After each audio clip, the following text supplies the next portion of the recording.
Well, you can join in all the debates, morning's debates, logging on to bbc.co.uk/thebigquestions. Follow the link to the online discussion. Tweet using the hashtag BBCTBQ.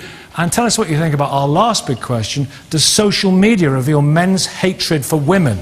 Now, if you'd like to be in the audience at a future show, email audience@menton.tv. We are going to be in Edinburgh next week, Bradford on January the 31st, Southampton the week after that. Well, 45 years ago in that feminist primer, still worth reading, the female eunuch, Germaine Greer, argued that women did not realise how much men hate them. They know now. The advent of social media sites like Twitter and Facebook has displayed some men's views of some women to a worldwide audience. A lot of it is very nasty. Rape threats, death threats made even against recently a woman whose only crime was to support an X Factor contestant. Does social media reveal men's hatred for women? Kate, you were on this programme. You made a comment when you were on this programme last time. I can't even remember what it was, but as ever, it was interesting, it was controversial, it was stimulating. It wasn't. It was a tiny little comment. What did you say? It was just about the way that somebody was being addressed. But so let's just do this. And what's happened to you as a result of it? Well, so first of all, let's just start at the top. Does social media reveal men's... I mean, absolutely, of course it does. And we've known that these attitudes are out there for a long time. And social media does exactly that. It's always done that. It takes all these opinions from around the world.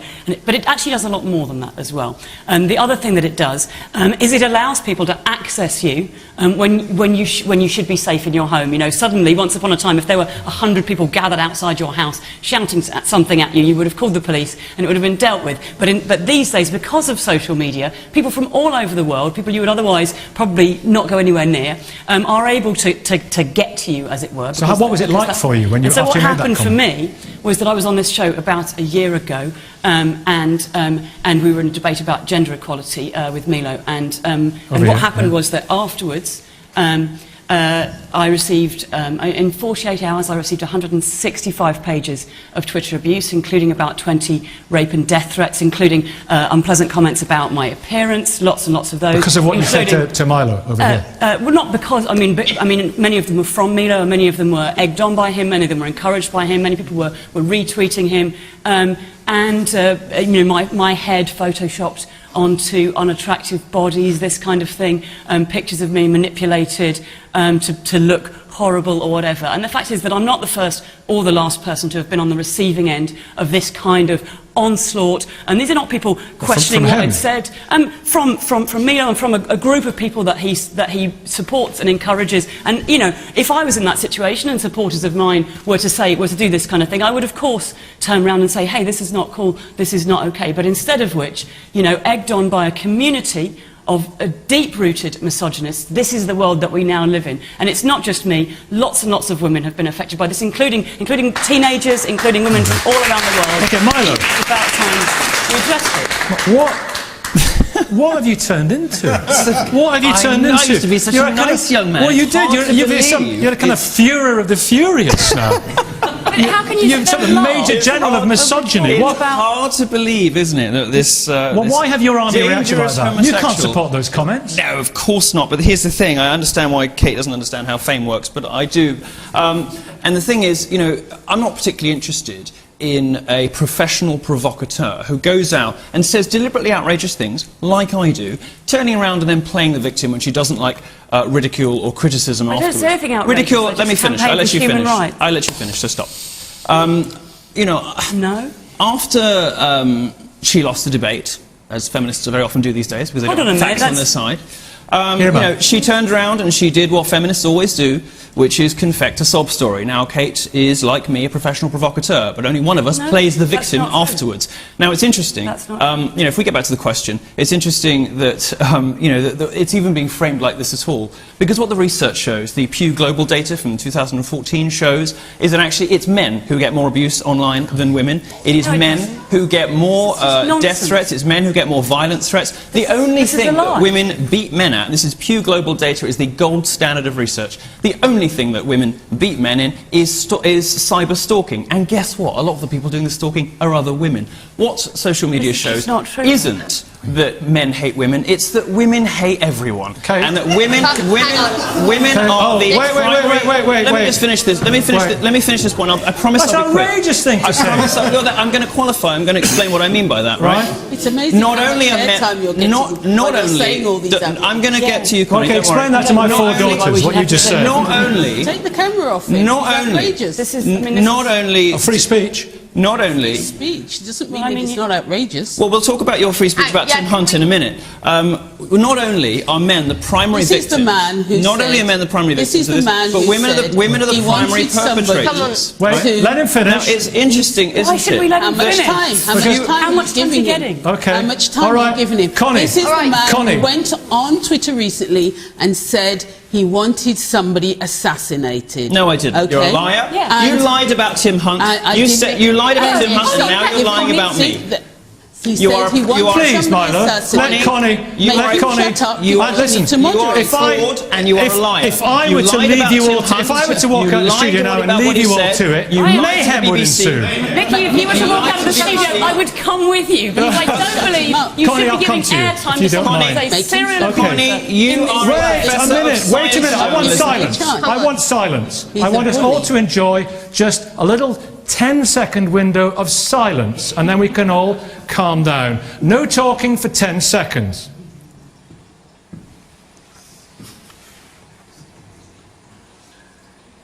Kate, what were you going to say?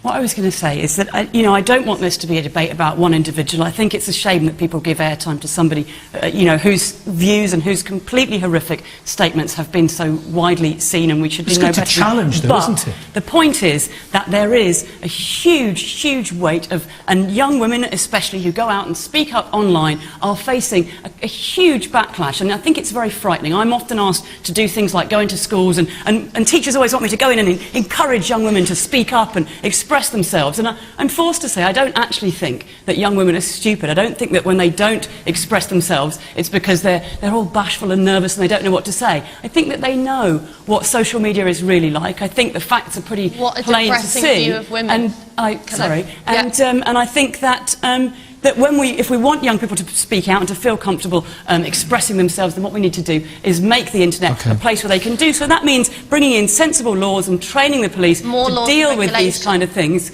And there's a sort of echo in the background. I'm going to come to you in a minute, and Connie, I'm going to come to you for a nice little bit in a minute. We need the police to be trained how to deal with this. We need straightforward training on when to act and when not to act, to make sure that the worst things, the rape and the death threats, the horrific harassment and abuse is dealt with. And I think that when we see a few high-profile individuals, perhaps including some in this studio, locked up, it'll be time for other people to back off. Okay, and I very much look forward to that day. All right, Milo, I'll come to you. Connie, I'm going to come to you in just a second, okay? That's all right, and we'll have a... Yeah, you can. You were going to come back in. Yeah, let me... No, over here. Someone has to reveal how very similar these two arguments are, because what actually both Milo and Kate are saying is that people can be made to feel victimised and very nervous and scared of the internet, whether that be men or women. But actually, I want to put, and it's both kind of very pathetic view of how people deal with insults and words, because really most people, especially on Twitter, when they receive this kind of rape and death. Rape and death threats are bad, but when they receive this kind of rubbish on Twitter, they block or they ignore. And I really want to pick up on this idea that women, please, Kate, let us. It's very telling. That's kind of, this is what happens. Middle-class women decide that they want to take on the plight of women, and that women are victimised. Women can't handle the internet. It's absolutely ridiculous and disgusting and sexist and patronising to say that women can't handle the internet. The internet should never be a safe space. The internet women should be able to experience everything about public life. We fought for that throughout history, and here's somebody who wants to shut us away from it. Okay, well listen, here's the plan. Here's the plan. I'm going to go from Connie to Connie. We're going to hear Connie's story, and I'm going to get Milo to respond, and then Kate, we'll get another... Please know more about these egomaniacs. Know more about egomaniacs as well. And any in the audience who want to say something? Okay, that's ideally how it's going to be structured. All right. Connie, we heard reference to him and the whole situation, the saga there from Milo Yiannopoulos. Professor Tim Hunt, he made a really not very funny off-taste joke, and he did it in a was it a lecture hall? It was a room full of in South Korea. some would say it wasn't hugely offensive, got worldwide attention, ultimately nothing to do with you, but he lost his job, but you had drawn people's attention to it. But then the reaction to your reaction was just extraordinary. What have you gone through? So this has been really dreadful, and it's kind of exhibited here by the way Milo felt he could just shout abuse across the studio at me. And I think what's really interesting about this is that it's not about how people use the Twitter. It's about people trying to maintain a political status quo. So a lot of what goes on, there are people in America like Rush Limbaugh who have a very right-wing ideology, and that means they don't want to hear from women, they don't want to hear from people of other colours, they don't want to hear any other contrasting conservative view. And these people are very loud, and these people are very determined to shut a lot of people up. So I report something, I'm a journalist, I can report things, and in the end, in order to protect some stupid comment, then I have to be discredited. I don't have to be discredited, I did nothing wrong, I'm not a liar, I don't have to even defend myself. As a journalist, I can put a story out there. What happened to you? What kind of abuse did you have online, through emails? I didn't just have abuse online, I had lots of letters sent to my office that were very racist. People would phone me up and scream really racist things. They would send me pictures of monkeys hanging in trees with saying, go back to your hut, go back to your jungle, you're not welcome here. It's like we are back 50 years in the racial economy of this country. People are really crude, and it's very sad for people like me who've been here and you're trying to make things different for the next generation, and there's no change. This country is just as racist, just as white male privileged as it has always been. Some people. These are some people. These are people who never say it to your face. They're keyboard warriors, aren't they? They never say it to your face, and they always say all these abusive things. They won't stand up and own their statements. It's a minority of men. And it's not about hatred. It's a minority of men. This is victimized as a currency. Hang on. No, it's hundreds and thousands of men if you're trying to... but there are millions of men, right? So Milo, I said we'd come to Milo. I mean, I know you want to respond to that, but you did this poll online. Yes, it is. What would you rather your child had, feminism or cancer? Yep. And 22,000 people voted, and people voted in favour of cancer. That's a good scientific thing. What the statistics show us is that in just 2 years, the number of women who identify as a feminist in the US has gone from 28 to 18%. The number of British women who identify as feminists has slumped to an all-time low of 7%. Why? Because these are the kinds of representatives of feminism. Professional provocateurs who play the victim after the fact, and professors of science journalism who deliberately misrepresent statements by Nobel Prize-winning scientists in an attempt to end their career, who repeatedly lie to journalists, BuzzFeed, The Daily Beast, the BBC, all of them have had to issue corrections over statements you made. People can just look this up. And this, of course, is a professor of science journalism who fabricated her CV as well. We have to get a response from that. Audience, in a minute, put your hands up so I know where to come. If you're not going to let me make the case... Well, she has to respond to that. Well, I'm going to make specific accusations she can respond to. About people throwing back accusations at themselves. I'm sure really not many people are interested in what's going on between you three. They're not, because, I mean, this is what people like this do on Twitter. They create a hubbub around controversial stuff. They say, this poll, if you're any kind of, like, intellectual person or with half a brain, you'd laugh at such rubbish. I don't, but I also don't want to... this is the whole thing about Twitter and the internet. If you're going to be a political person, and journalists are political people, you put out opinion there. And I often put out opinions that people find absolutely abhorrent and disgusting because they don't agree with me. And the emotional overreaction to that comes in the form of, you're fat, you're this, all horrible stuff. Yes, and it's unpleasant, but the whole point is, as you're taking that risk to step out into a tree. Ella, yeah, I mean, I'm not condoning this. No, I'm not condoning this. But what do we ask? Completely mischaracterising Please, me. what And do you we seem to be ask? saying Okay, that Milo, if you're gonna- Milo's what great. Wait, happens? Connie Do in we a bring in- second. Racism is on. Do we Your bring in point's more taken. laws and Wait, regulations? Milo, a monkey hanging from a tree. I'm being completely Who are these mischaracterised because pathetic people? I'm very much on your camp on free speech thing. It is Milo, you're a disgusting liar. and Shush. deplorable. You are a liar. It's disgusting and deplorable why anybody would want to send anybody that kind of racist abuse. It's awful. I would never want to be in the same room as somebody like that. However, And yet they're your followers and your fans. You've just However, been thrown And off you the don't, and you don't even have Let's the to hear tell us. the It's not about however. you. However, I am not responsible for what other people put on Twitter. 150,000 people follow me on Twitter, 50,000 on YouTube, 75,000 on Facebook. I am Yet not you've been responsible, unverified, as haven't you? I am not responsible as a public figure for what a tiny minority of idiots say to people that I disagree with. Yet I'm held accountable for it in a studio, and I was accused of calling for someone's assassination. These are outright, incredible, galling lies from people who have a history of dishonesty. Okay, Connie, We've seen the tweet. hands up. Google it. Connie, It's go all on. over the web. Yes, your And- fabricated No, TV is all over the it- web as well. And because It's Connie's You turn. lied about your bylines, you lied about your It's qualifications, and you hopeless. lied Milo, about Tim if Hunt. that You Milo, white Professor man- of Science if journalism, that you white should be man ashamed camera- of yourself. Should we let Connie respond to that? It's pathetic. See? I've got 150,000 followers in the audience. Yeah, but who your agree with account's me. verified, Nikki. Connie. So, Milo just called for somebody to be assassinated. Twitter essentially struck him You're off. saying he didn't? Yeah. No, I didn't. What was the they tweet? Of course, he's What lying. was the tweet? What was the wording of the tweet? What did it say? So actually, we don't need to believe everything he's saying. What did it say? There's a particular. What did the tweet say? Milo, let's hear Connie. He's a She's accusing me particular of calling for kind. someone's assassination. You accuse her That's of a crime. She should manufacturing justify TV. herself. Okay, Connie. He's a particular kind of person that makes his money and his fortune on Twitter, and he wants to develop his public persona on Twitter. There's lots of people like him around. How did he call for Right? someone's assassination? He called for it on a tweet because somebody challenged Whose him. assassination? And What was the wording? as a result, Twitter have unverified or Not true. de-verified Not true. him. Total lie. And they are now...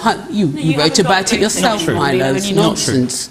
Absolute nonsense. It's just not and, true. And this is... And You this need is to the address kind the of- allegations This that is you the need to- kind of person that has tried to make a fortune and their fame on Twitter because they're desperate. What? Exactly. Okay. So why do we care And about What? this? so my colleague in America, one of my colleagues, misogynism. Charles Blow, is a very, very fine commentator on Annie writes for the New York Times, and he wrote recently something, and as a result, he also got a death threat.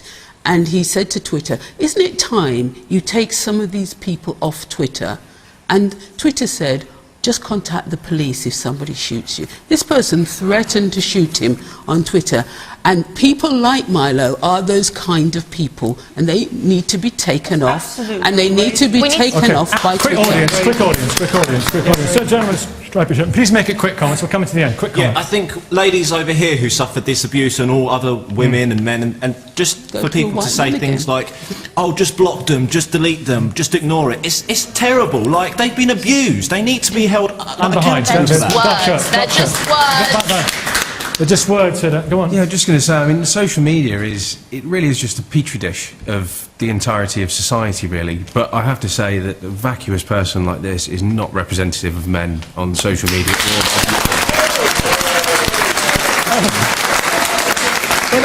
But you know, Milo, you're a controversialist. You know. Controversial or egomaniac. I mean, the point is... But you defend his right to be a controversialist. I defend anybody's right to say anything, and that's the important distinction between what I'm saying, what everybody else is saying, is that I think you should be able to say the most abhorrent, the most awful things, because words are words, and especially on Twitter. The only time I would ever be afraid of a man, or a man would ever intimidate me, is if he was threatening my life physically. That can't happen on Twitter because it's just words. The amount of stuff that you get, death threats, evil stuff, block them. Be an adult. Are you a girl or are you a woman? Be an adult, please. You have got about 40 seconds to respond, Milo, and get the last Why are word you in giving here. us- Now, look, very, Because there's a lot of accusations. Well, you know, it's time. It's time. Go. very straight- Lots of people talking. This is very straightforward. Let's not make it about me. You've got lying feminists throwing accusations. Who cares? Okay, now we've just been accused of Let's not. perhaps I should- The fact is that the research does not support the premise of this question. It does not support them. It does not support any of the stuff. Right, you just said lying feminists. Internet abuse is a very real thing, and it silences women's voices. It makes women afraid to speak out, and there's so many important reasons why they should be able to. There are young people who have committed suicide because of internet abuse, and yet we have people here who not only support it, but who do it themselves. And Thank you. No. Look, thanks for watching. We will see you next week. Tweet away.